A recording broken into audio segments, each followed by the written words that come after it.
तुम गद्दार राणा सागा की औलाद हो। राणा सागा की आलोचना नहीं करते। एक तो बीजेपी के लोगों का तकिया कलाम हो गया है कि मुसलमान, इनमें बाबर का डीएनए है। बाबर को इब्राहिम लोधी को हराने के लिए राणा सागा लाया था। ये देश किसी के बाप का देश है। इस देश की मिट्टी पर जितना अधिकार हिंदू का है, उससे कम अधिकार हिंदुस्तान के मुसलमान का। आजादी की लड़ाई में जानबूझ करके हमारे देश में सामाजिक सद्भाव को बिगाड़ने की कोशिश की जा रही है। उपसभापति जी, मैं नहीं जानता, अभी होली का त्योहार था और मैंने कहीं नहीं पढ़ा कि किसी मुसलमान ने यह कहा हो कि हम सद्भावना बिगाड़ना चाहते हैं या होली के त्योहार में व्यवधान पैदा करना चाहते हैं। लेकिन इसके बावजूद भी तमाम ऐसे बयान आए जिसके चलते समाज में दरार पैदा हुई, रिश्ते खराब हुए। सर, एक बिहार के विधायक हैं और एक उत्तर प्रदेश के विधायक हैं। इन दोनों लोगों ने यह कहा कि मुसलमान अपने घर में कैद हो जाए होली पर। उत्तर प्रदेश के एक मंत्री ने कहा कि जिनको रंगों से नफरत है वो हिंदुस्तान छोड़ रहे हैं। और सभापति महोदय, अलीगढ़ यूनिवर्सिटी में सभापति महोदय,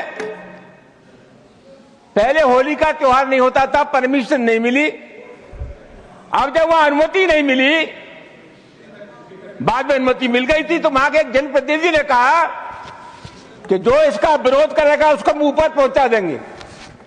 सभापति जी, कानून का राज है या जंगल का राज है? इस प्रकार की जो भाषा बोली जाती है वो किसी भी कीमत पर इस देश की सेहत के लिए ठीक नहीं है। और मैं बहुत अफसोस के साथ ये कहना चाहूंगा कि बीजेपी की सरकार है, बीजेपी का कोई जिम्मेदार नेता या कोई मंत्री इन सब चीजों का प्रतिवाद नहीं करता। यह नहीं कहता कि इस प्रकार की जो भाषा बोलते हैं उनसे हमारा कोई संबंध नहीं है। तो क्या हम मान करके चले कि इस प्रकार के जो तत्व है उनको सरकारी संरक्षण प्राप्त है या इनको भाषा अच्छी लगती है? सभापति महोदय, बार बार कहा जाता है और अभी कहा गया कि जो लोग होली में के त्योहार पर होली नहीं खेलना चाहते, और जैसा मैंने कहा जिनको रंग पसंद नहीं है वो हिंदुस्तान छोड़ दें। उप सभापति महोदय, मैं आपके मार्फत से जानना चाहूंगा, ये देश किसी के बाप का देश है। हिंदुस्तान में विभिन्न जातियों के धर्मों के लोग रहते हैं। इस देश की मिट्टी पर जितना अधिकार हिंदू का है, उससे कम अधिकार हिंदुस्तान के मुसलमान का है। राष्ट्रीय आंदोलन में हिंदू, मुसलमान, सिख, ईसाई सब लोगों ने तिरंगे झंडे के नीचे एक कौम बनाई। आखिरी मुगल बादशाह जफर, उसके बेटों का सर कलम कर दिया गया, बादशाह जफर के पास भेज दिया गया और अंग्रेजों ने कहा, दमदमे में दम नहीं, अब खैर मांगो जान की, ए जफर ठंडी पड़ी अब तेग हिंदुस्तान की। बूढ़े बादशाह जफर ने कहा, गाजियों में बू रहेगी जब तक ईमान की, तख्त से लंदन तक चलेगी तेग हिंदुस्तान की।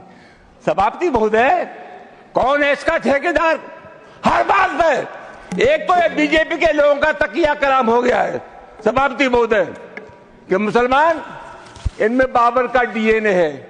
उप सभापति महोदय, मैं जानना चाहूंगा कि बाबर का डीएनए मुसलमान में है। हिंदुस्तान का मुसलमान तो बाबर को अपना आदर्श मानता नहीं है, वो तो मोहम्मद साहब को अपना आदर्श मानता है, सूफी संतों की परंपरा को अपना आदर्श मानता है। लेकिन सभापति महोदय, मैं जानना चाहूंगा कि बाबर को लाया कौन? बाबर को इब्राहिम लोधी को हराने के लिए राणा सागा लाया था। तो मुसलमान तो बाबर की औलाद हैं और तुम गद्दार राणा सागा की औलाद हो। ये हिंदुस्तान में तय हो जाना चाहिए। अगर बाबर की तो आलोचना करते हैं, राणा सागा की आलोचना नहीं करते। सभापति महोदय, ये बहुत सभापति महोदय, ये देश की एकता का सवाल आदमी है। बातचीत में संसदीय मर्यादाओं का ध्यान रखें, संसदीय मर्यादाओं का ध्यान रखें।